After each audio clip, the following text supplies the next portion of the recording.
Hi, I'm Arthur. And I'm Liz Woods.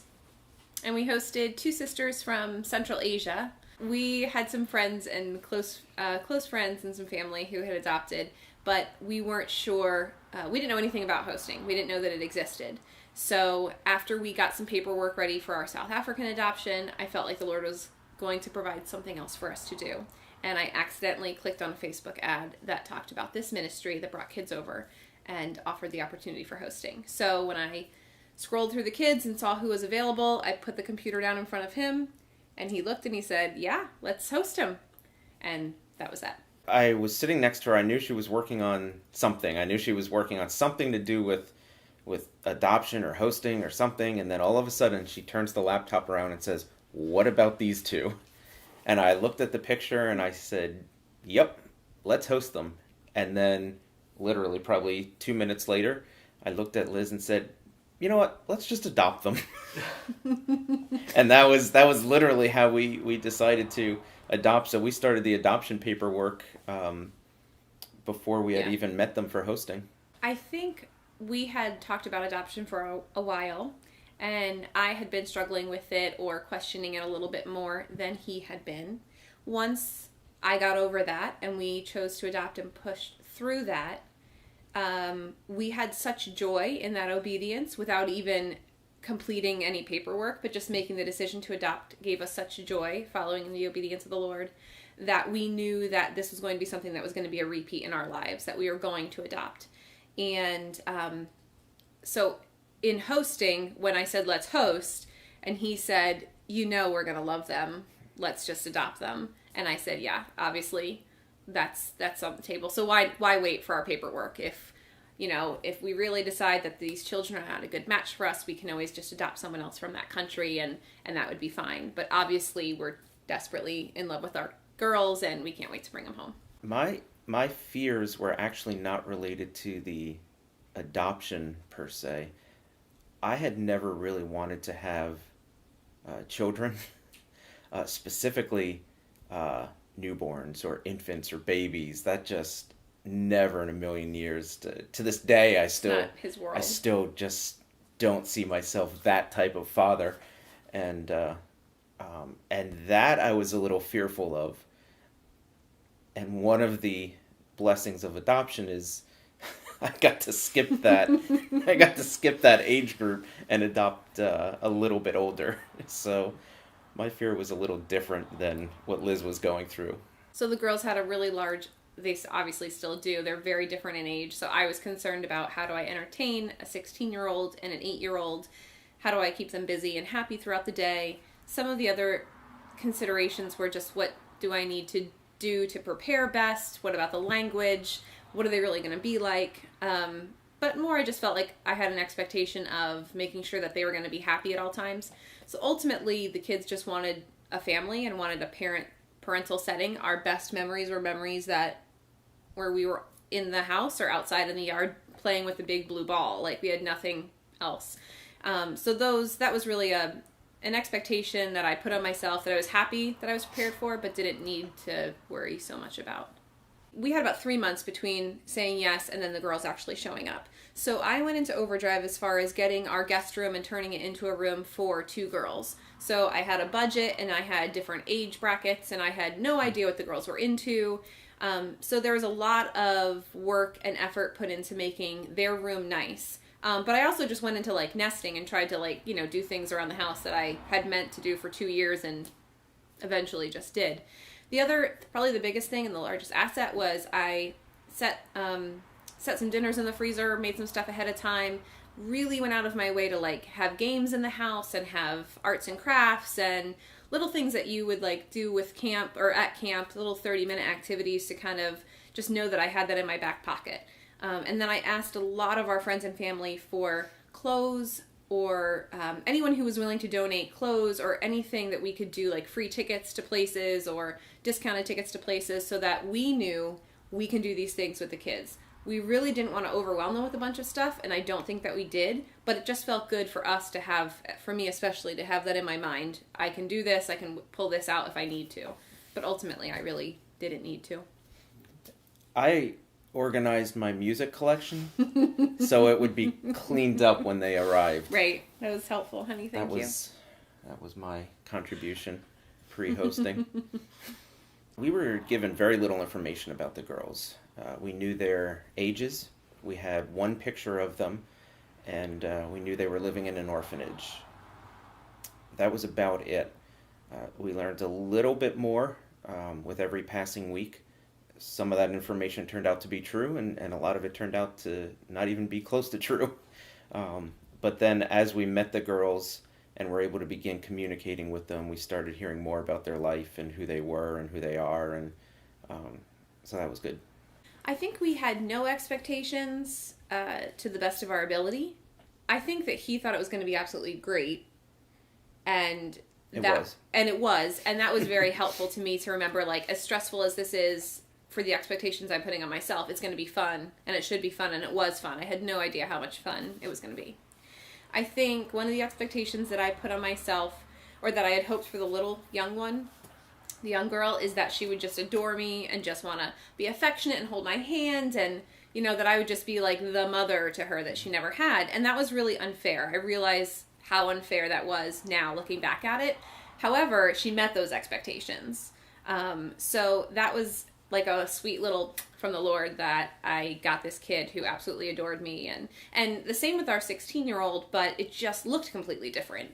So we went out of our way to make sure that she felt special and loved her in an appropriate way. While we were waiting for the adoption to go through, we had the opportunity to host the girls 2 different times. As the third hosting opportunity became available, we were like, sure, we'll host them again because the adoption is taking longer than we thought it would, so let's host them again and bring them over for 5 weeks. And everything seemed to be going fine until we got notice that the visa for our 16-year-old had been denied, that the United States was not going to be allowing her to come for a hosting visit this time. And so we were not expecting that at all. We gained... Our little one depended a lot on her older sister to communicate with us. So there was a lot of communication gain there on her end and on our end as well. I think that there was a tremendous amount of bonding that happened because I only had one child to be with all day. So that was really nice. I didn't feel like I needed to split my time or split my affections or be careful in that sense. I think that we saw some more typical 9-year-old behaviors, which we expected and kind of embraced to kind of know what we're headed into. And we were able to resolve a lot of things too, though. We had a situation in, a store where she wanted something that she wasn't going to get, but I had a basket full of other things to get her, and she was upset and, threw a little tantrum like in the store like most kids do. And then we went out to eat, we worked through it, and she got back in the car and she thanked me for every individual item that I did purchase her that day, and she said she was sorry. So I felt like not only did we have some behaviors, but we had some real resolution to confirm that, hey, she really does care about this family and she cares about this relationship, and it was just a huge blessing to have that happen. Well, we have now completed our 3rd hosting and have been in the adoption journey of these 2 girls for about a year and a half.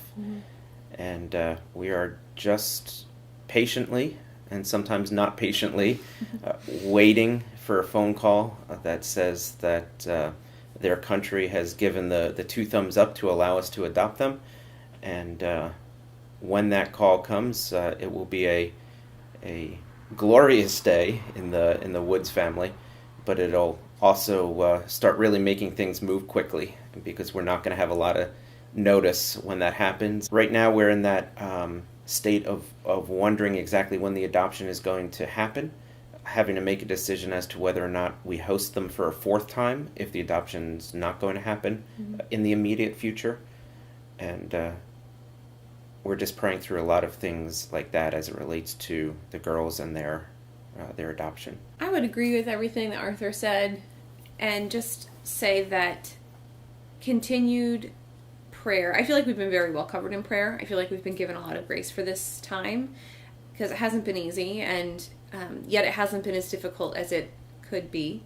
But I would just say that we need continual prayer, yet we are in this continual reminding state of life there. You can't move forward without Christ. You have to trust Christ in everything that you're doing, and you have to absolutely fall back into him, because he's the only one that can make this go or not go. And I think that's something that has been such a true lesson to me, and that I'm learning, that I hope I don't actually have to learn, but I am learning, is that the journey is successful already. The journey has been successful already.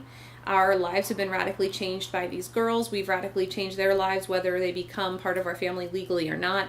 And our relationship and our dependency on our Father is phenomenal. And that's success. That's success already. So whether this adoption journey ends the way we dream it to end, or whether it, kind of fizzles out of our control, God's sovereign, and we're being reminded of his sovereignty, and we're being reminded of his goodness. And when you put those two together, you just can't go wrong.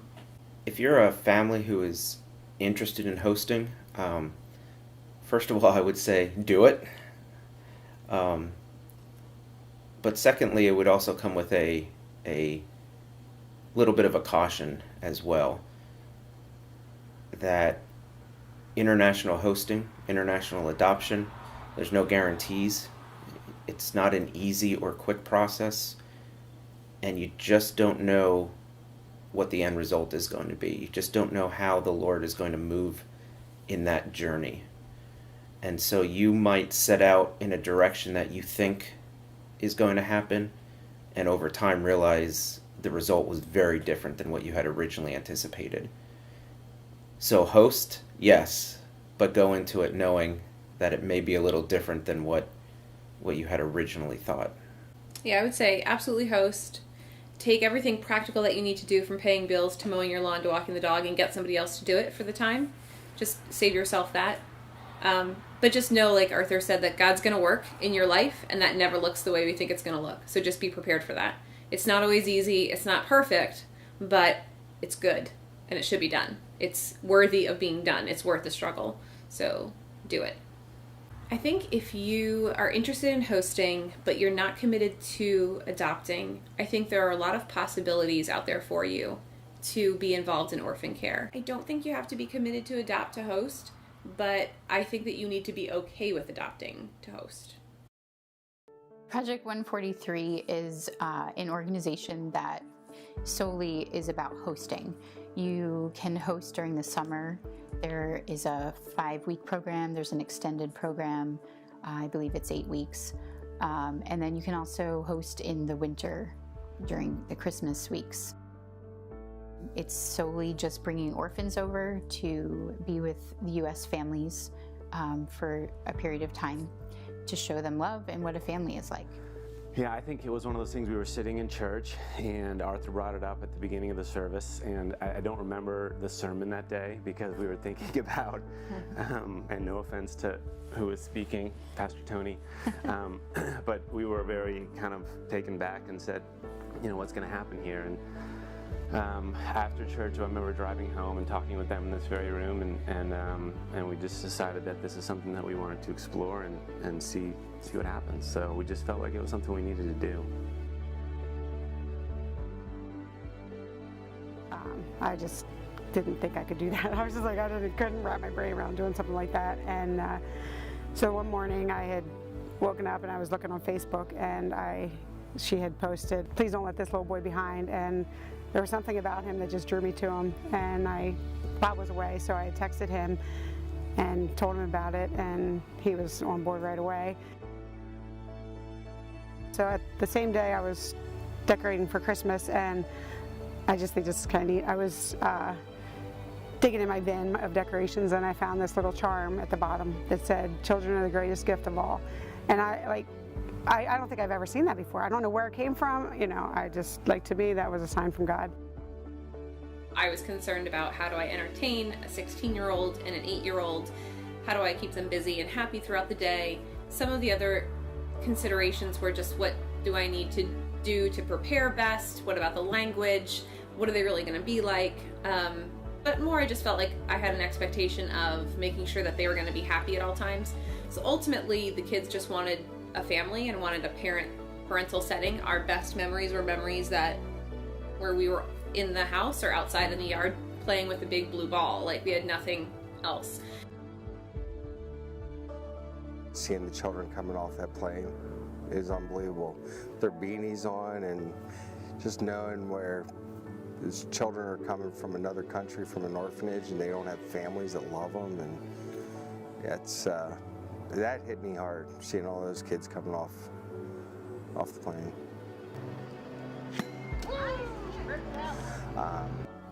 And just giving these kids a glimpse of and hope of, you know, what they could have in the future, you know, how good life can be, because unfortunately they haven't seen that.